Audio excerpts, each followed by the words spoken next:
அனைவருக்கும் வணக்கம். அருள் astro TV நேயர்களுக்கு வணக்கம், வாழ்த்துக்கள். நான் உங்கள் அஸ்ட்ராலஜர் ஆற்காடு ராம்குமார். இந்த வீடியோவில் மகம் நட்சத்திரத்தில் பிறப்பவர்களின் தசை வரிசை பயணம் எவ்வாறாக அமையும்.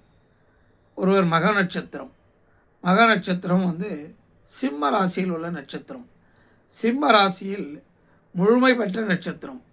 1, 2, 3, 4 பாதங்களும் உடைபடாத ஒரு நட்சத்திரம்னா அது மக நட்சத்திரம். இந்த நட்சத்திரத்தின் அதிபதி கேது பகவான்.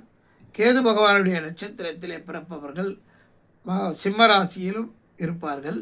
அதேபோல் அவர்களுடைய ராசிநாதன் சூரிய பகவான், நட்சத்திரநாதன் கேது பகவான். இந்த நட்சத்திரத்தின் தசா காலம் அப்படின்னு பார்த்தோம்னா கேது தசை 7 வருடங்கள் கேது தசை முதல் தசையாக அனுபவிப்பார்கள்.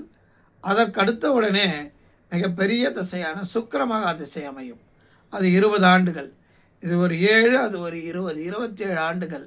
அவர்களுடைய கல்வி, வேலைவாய்ப்பு இதெல்லாம் அமைக்கிறது இந்த 2 தசைகளில் தெரிந்து கொள்ளலாம்.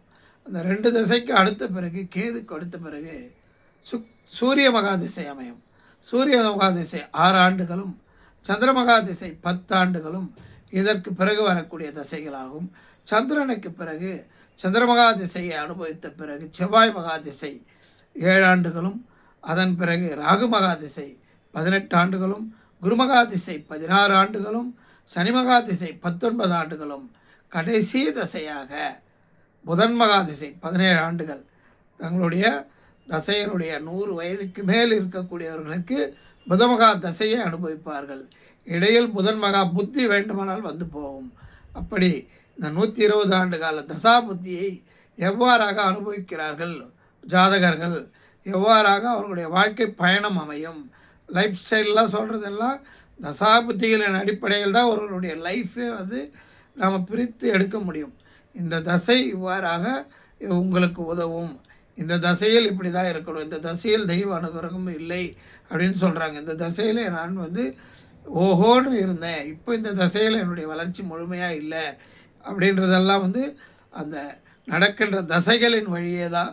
அந்த தொடர்பு கொண்ட பாவங்கள், தொடர்பு கொண்ட கிரகங்கள், தொடர்பு கொண்ட விஷயங்களை தெளிவாக எடுத்து உரைக்கும். அதை ஜாதகத்தை பார்த்தவுடன் நாம் என்ன தசை நடந்து கொண்டுள்ளது அதை வைத்தே ஜாதகருக்கு ஒரு துல்லியமான பலன்களை அளிக்க முடியும். நன்றி, வணக்கம்.